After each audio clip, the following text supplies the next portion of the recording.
सो विद्यार्थियों अज आप करांगे classical theory of specific heat due to vibrating lattice. ये आर्टिकल जो है मैं modern condense matter physics 2 BSc part 3 semester 6 Punjab university Ashok Sharma sir की बुक चो पढ़ा रही हाँ। सो इनू 4 पार्ट्स डिवाइड किया हुआ है, थ्योरी, एम, डेरीवेशन ते कनक्लूजन। सो सब तो पहला गल करते हैं थ्योरी की। सो की आप करना चाहते we want to find out classical we want to find out specific heat due to vibrating lattice. तो लैटिस की है, एक सॉलिड है, सॉलिड दे की होंगे ने एटम्स। एटम्स किस तरह बिहेव करेंगे, ऑसीलेटर्स वांग बिहेव करेंगे। ठीक है। सो यदि पहली एजम्पशन यही है कि अपने एटम जो है 3 डायमेंशन हारमोनिक ऑसीलेटर ने। फाइंड आउट की करना है, एम की है we want to find out the average thermal energy of one oscillator. एक ऑसीलेटर की एवरेज थर्मल एनर्जी कढ़ांगे, फिर उदों बाद ओदा एनर्जी का टैंपरेचर के विद रिस्पैक्ट टू डेरीवेटिव लैके CV कढ़ांगे, specific heat at constant volume.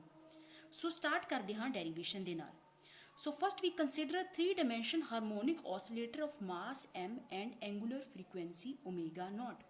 सो आप एटम एक 3 डायमेंशन हारमोनिक ऑसीलेटर वांग लै रहे हाँ, जिहदा कि मास M है तो फ्रीकुएंसी ऑफ ऑसीलेशन की है ओमेगा नॉट।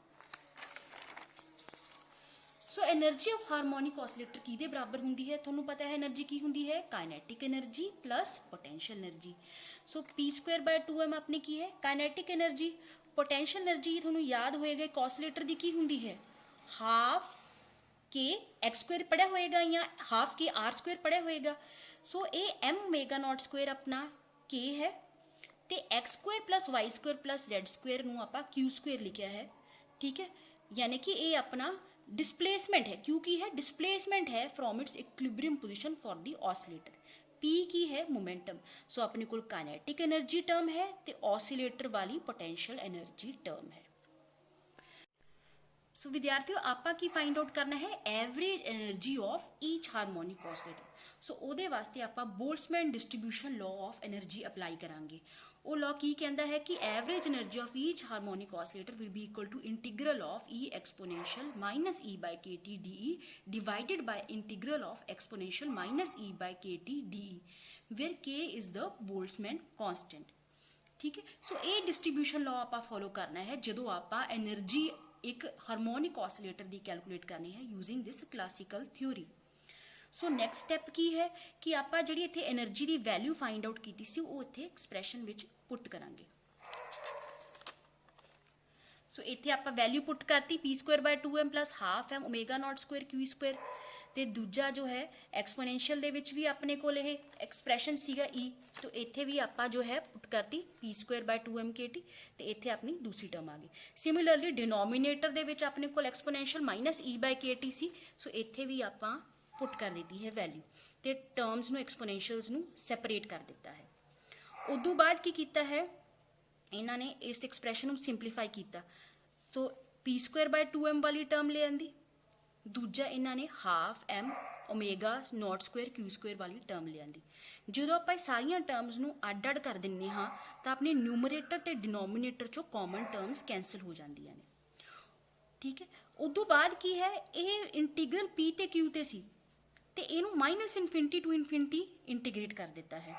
सो तुसी ये सोच रहे होंगे कि ये फाइनाइट बॉडी है तो -∞ टू इन्फिनिटी क्यों इंटीग्रेट किया है।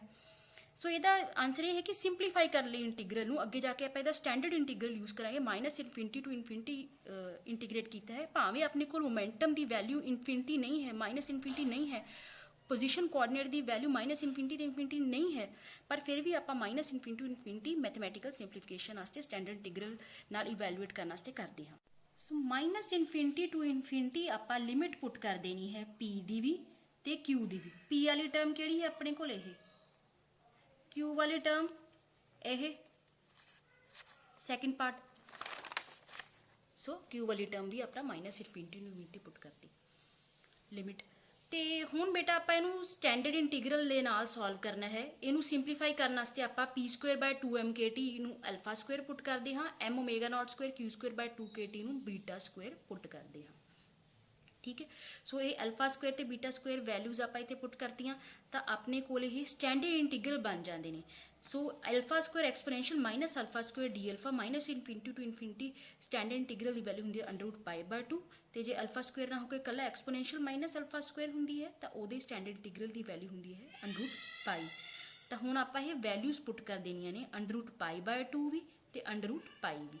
ठीक है। सो इत्थे √π/2 पुट करती इस एक्सप्रैशन दे विच ते exponential minus alpha square D alpha च √π पुट कर दी। ये जो आप सबस्टिट्यूट कर दें हाँ तो अपने को एनर्जी ऑफ हारमोनिक ऑसिलेटर आ जाती है KT। ये बेटा अपने को एनर्जी आई है एक हारमोनिक ऑसिलेटर की। तो अपने को की है एक सॉलिड ਉਹਦੇ ਵਿੱਚ जे n एटम्स पे होंगे n ਨਾਲ मल्टीप्लाई कर देंगे तो एक एटम जी 3 डिग्रीज ऑफ फ्रीडम होणगियां जे ਤਿੰਨੇ ਡਾਇਰੈਕਸ਼ਨ ਦੇ ਵਿੱਚ ਵਾਈਬ੍ਰੇਟ ਕਰ ਸਕਦਾ ਹੈ। सो 3n टाइम्स E बार होएगी अपनी total vibration energy of crystal. So E बार की वैल्यू की सी KT वो इत्थे पुट करती। सो अगे की स्टेटमेंट लिखी है if you consider atoms to be free classical harmonic oscillators about their equilibrium position then the molar heat capacity at constant volume according to classical theory is given by this. So ये की कह रही है statement कि molar heat capacity at constant volume कढ़नी होवे तां आपां डेरीवेटिव लवांगे एनर्जी दा with respect to temperature. So एदा टैंपरेचर दे विद रिस्पैक्ट टू डेरीवेटिव लवांगे अपने कोल की आ जाएगा 3nk which is equal to 3r। So इनू जो कांस्टेंट की वैल्यू सबस्टिट्यूट कर देने हाँ तो अपने को वैल्यू आ जाती है 5.96 कैलोरी पर मोल पर। सो ये जी अपने को कांस्टेंट वैल्यू आई है that is called as the Dulong and Petit law. हुण ड्यूलिंग एंड पेटिट लॉ की कहता है कि specific heat at constant volume will be constant equal to 5.96 calorie per mole per kelvin for all the temperatures. ठीक है। It is independent of temperature and for 1 mole of any solid elements it is equal to about 6 calories. ठीक है। So last part ते हुण आपां आ गए conclusion भी आपां की कंक्लूड करिए इस क्लासिकल थ्योरी तो। सो सब तो पहली गल कि ये किन्ना वास्ते गुड एग्रीमेंट होल्ड करती ने एक्सपैरीमेंटली किन्ना रिजल्ट्स दे नाले गुड होल्ड करती ने when heat with observed heat capacity for solids including metals at high temperature and often at room temperature too. So ये मेटल्स वास्ते जो है ते होर सॉलिड्स वास्ते भी ये रूम टेम्परेचर ते गुड होल्ड करती है बट की नहीं एक्सप्लेन कर पाती। It can not explain why low temperature range the specific heat of all substances is found to approach to zero। भी थोड़े टैंपरेचर रेंज वास्ते जो टैंपरेचर टेंडिंग टू जीरो होंदा है तो CV क्यों जीरो अप्रोच करती है ये थ्योरी एक्सप्लेन नहीं कर पाई सी। फिर ये करके जी नैक्सट थ्योरी आई that is the quantum theory उसने ये डिस्क्रिपेंसी रिमूव की। तो बच्चों तुसी सारे ने लिख के करना है तो कोई भी डाउट होंदी है छोटी तो छोटी डाउट वो भी पूछनी है